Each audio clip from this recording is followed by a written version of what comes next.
What's up, YouTube? John G again, NYC to Williston. I'm gonna talk about sometime last year, well, April of last year, when I brought my cousin out here. Somebody asked me if I came out here alone. I came out here with my cousin back in April of 2013. Now, let me tell you about my cousin now. He's one of those type of people, he just likes to sit on his ass, and he just thinks that, shit's going to work out for him. And, it's not going to work out for anybody who does that. If you just sit on your ass and just wait for the sun and the moon to align, it'll never happen, alright? But back in New York, he didn't have a life. He just stayed home all day, ate, went outside, walked the dog, went back inside the house and just slept. He had no life. When I told him about the information, when I told him about what I saw about North Dakota, he quickly jumped up and he's like, "Oh, I'm down with it. I'm down with it." I'm like, "Listen, before you, tell me that you want to come out to North Dakota, why don't you, go do your research, go do your homework, go see what I'm talking about. Don't just, go to North Dakota just because I said I want to go." So he's like, no, I want to go. So I'm like, all right. A few weeks later, we decided to go. No, before that, 2 days before we was gonna leave, I told him, I said, "Listen, if you're not serious about it, just don't go. Don't waste your time. Don't waste my time."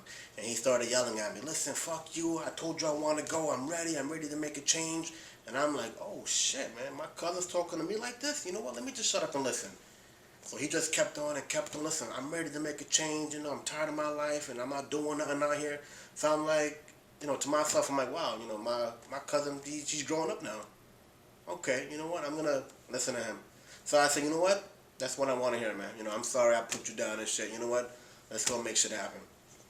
We go to North Dakota, and I got a job within like 3 to 5 days after being in North Dakota.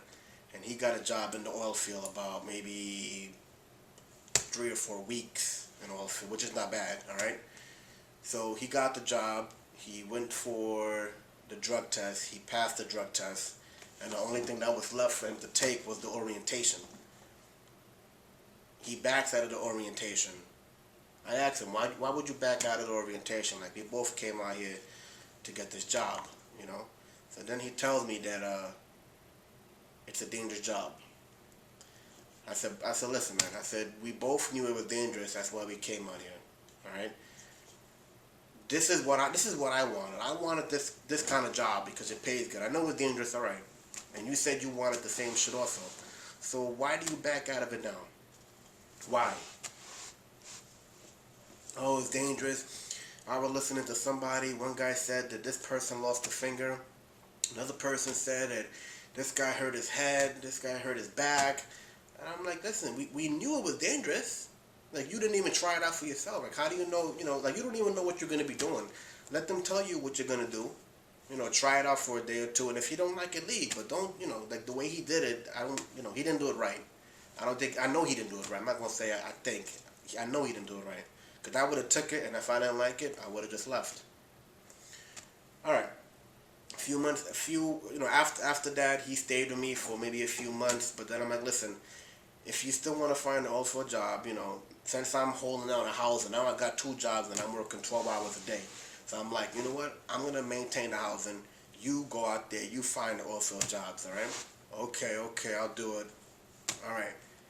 Day 1, I go to both my jobs. I come back.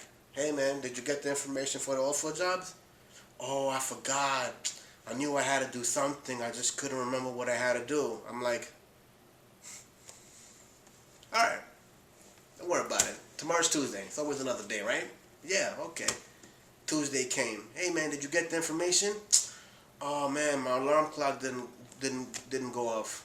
I'm like, All right, it's nothing. You have Wednesday, all right? Okay. Wednesday came. "Did you get the information?" I went downtown and I went to a few places. I said, "Good, did you get applications?" "Oh, I forgot about the applications." So now I'm like, so what have you done these past 3 days, man? You came out here, you're just bullshitting. How do you go down there to the offer, find these jobs and you don't come out with fucking applications? All right, so he's like, oh, I'll do it tomorrow. Now it's Thursday. Thursday's here now. Hey man, did you get any information? He said, man, I ate something. I fell back asleep, but I woke up. And then when I decided to go down, which was like around 5 o'clock, the businesses were closed. So I'm like, oh, isn't that just great? We got 4 days. So from that day, for like maybe 2 or 3 months, I was just dealing with the same shit. All right? He told me that he was ready to make a change, and he was not ready at all. He wasn't ready at all to make a change. So I'm like, you know what? I can't rely on this motherfucker anymore. I'm gonna have to go out there and fucking do what I gotta do, because I don't get it. I'm maintaining the housing. I got the housing for you and for me. I'm working at 2 jobs where I don't even want to work at, and you're fucking sitting on your fucking ass doing shit. Like, why can't you just get up and go get, look for something to do? I said, if you can't find in North Dakota, go up. Go to another state. Take the vehicle. Go to another state. Just drive. Do something. Don't just sit around. Anyway, so after a while, me and him kind of got into it. He took the bus back home to New York. Good for him. All right. Now, 3 months after he left, I had another friend in New York where she was telling me, that she wasn't happy where she was at. A real bum bitch. All right. Listen. All right. She told me she didn't like the position. The job position she was doing. Like, she was doing about 25 hours a week. Sometimes they'll send her somewhere, and then they'll tell her, listen, the person decided he doesn't want you to stay. She was like a home health aide, so she would go to the person's house, and the person would decide whether they wanted her or not. So she was complaining to me. She goes, my rent is $500. I'm sleeping on this girl's couch, and then she's making me buy all the food in the house. So I'm like, listen, why don't you come to North Dakota? There's money out here. Really? I'm like, yeah. I said, you know what? I'll even pay your way. All right. What a nice friend I am, right? I paid her way to come out here. Now, she wasn't even in North Dakota for 24 hours, man, and she was already causing trouble.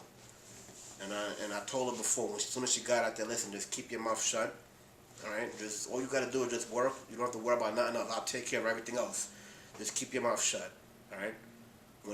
Because she's the type that like she'll just talk and just say shit without even thinking about it. And those are the people I don't even want to be around, because that means trouble. All right?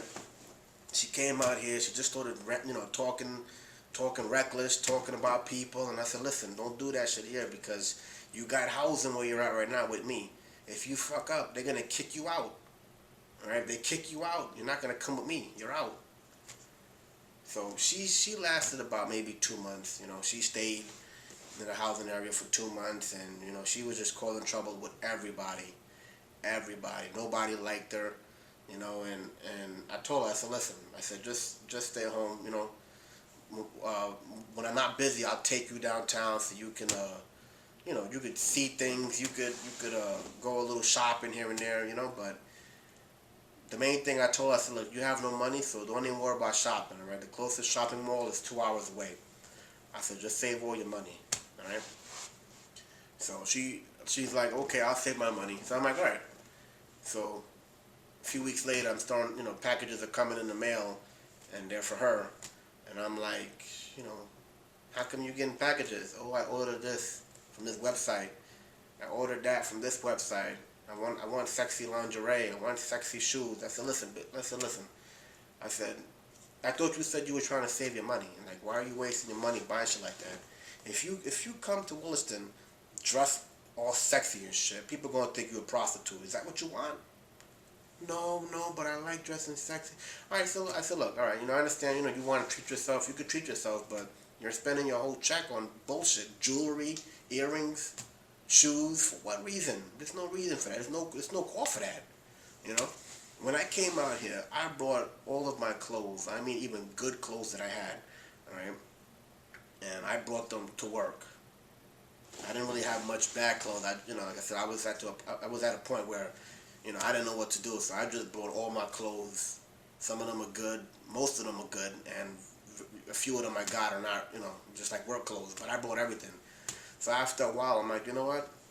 Fuck it. I'll just wear the good clothes, and they'll turn bad when I'm doing good later on. Then I'll buy them over again. So I don't even, I have very few good clothes. Maybe like some of the clothes that I left in New York. I didn't bring everything with me, but I brought like maybe 95% of my clothes to Williston to work.